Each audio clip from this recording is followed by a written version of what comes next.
ওয়াকাতলুন নাফসিল্লাতী হারামাল্লাহু ইল্লা বিল হক, যে মানুষ হত্যা করতে আল্লাহ নিষেধ করেছেন, অন্যায়ভাবে কোনো মানুষ হত্যা করা, অন্যায়ভাবে কোনো মানুষ হত্যা করা। এই ওয়াজ শোনার পরে আপনারা বলবেন যে এটা আমাদেরকে বলার দরকার নেই। আলহামদুলিল্লাহ, আমরা বেশিরভাগ মানুষ খুনি না। খুনি হওয়া এটা অনেক ডেঞ্জারাস ব্যাপার সেপার। আমরা খারাপ হইতে পারি, চুরিদারি করি, মিথ্যা কথা বলি, দুর্নীতি করি, টিন চুরি গম চুরি করি, চিটারি বাটপারি করি, প্রতারণা করি, গালিগালাজ করি, গীবত শাকায়েত করি, তলে তলে সিনেমা দেখি, মোবাইলে হারাম জিনিস দেখি, ইউটিউবে হারাম জিনিস দেখি, তাই বলে মানুষ খুন করি না। ওরে বাবা, এত বড় কলিজা আমাদের নেই। ভাইরা আমার, কিছু কিছু মানুষ খুন আছে যেগুলো আমরা সবাই করি বা অনেকেই করি। অনেক আমি উদাহরণ দিতে পারি, শুধু একটা দেই।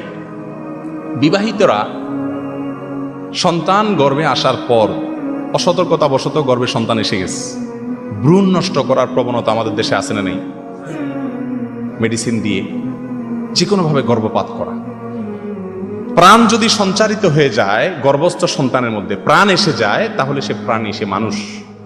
তখন কোনো মেডিসিন দিয়ে ওই প্রাণকে নষ্ট করা, মাতৃগর্ভের সন্তানকে শেষ করা, এটা মানুষ হত্যা। এটা কি মানুষ হত্যা? এটাকে কি সাধারণ মানুষ আমরা মানুষ হত্যা মনে করি? রাস্তায় একজন মানুষকে খুন করে আসলে আমরা মনে করি ওরে আল্লাহ কত খারাপ মানুষ।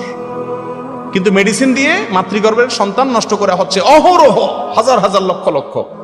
সেই ব্যাপারে আমাদের কোনো অপরাধ বোধ?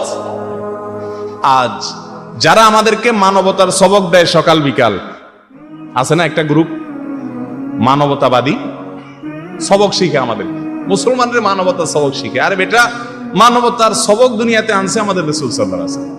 তোদের 14 গোষ্ঠী মানবতার নাম শোনার আগে থেকে মানবতার দীক্ষা দিয়ে গেছে আমাদেরকে। আমরা এখন কুলাঙ্গার হয়ে গেছি তাদের। রাসূল আকরাম সাল্লাল্লাহু আলাইহি ওয়াসাল্লামের সেই অনুসরণ আমাদের মধ্যে নাই।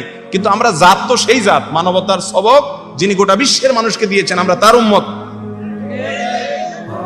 ও মানবতার ধ্বজাধারীরা, মাতৃগর্ভে কোনো মানুষ, কোন ভ্রূণের মধ্যে যখন, শিশুর মধ্যে যখন প্রাণ সঞ্চারিত হয়ে যায়, তার ভিতরে যখন হার্টবিট এসে যায়, কোনো মেডিসিন দিয়ে সেটাকে নষ্ট করা, গর্ভপাত করা, হাসপাতালে নিয়ে ডিএনসিসি বা অন্যান্য যে সমস্ত প্রক্রিয়া আছে এগুলোর মাধ্যমে সেটা নষ্ট করা, এটা কি মানবতাবাদী মানুষের কাজ?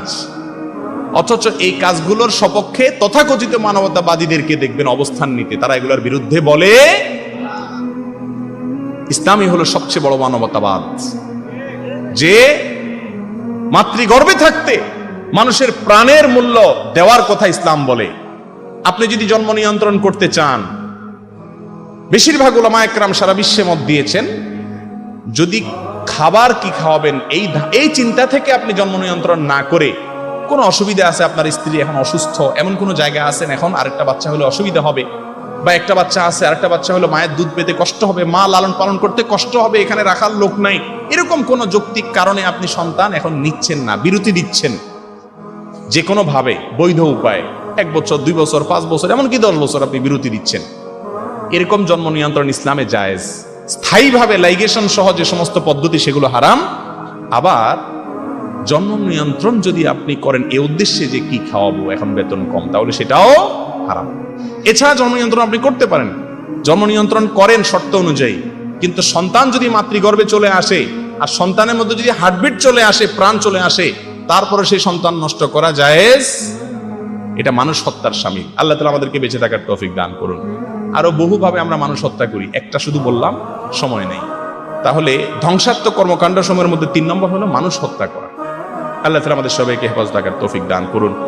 কোন অপরাধের কথা যখন শুনবেন, যদি দেখেন যে সে অপরাধ আপনার মধ্যে নাই, আত্মতৃপ্তি বা অহংকার না করে আল্লাহর কাছে শুকরিয়া আদায় করবেন। আলহামদুলিল্লাহ, আল্লাহ তুমি আমাকে বাঁচাইছো, আমি খুনি হই নাই, তবে আমার অজান্তে কতভাবে খুনের মতো অপরাধ হয়ে যাচ্ছে আমি জানি না, আল্লাহ তুমি আমাকে হেফাজত করো।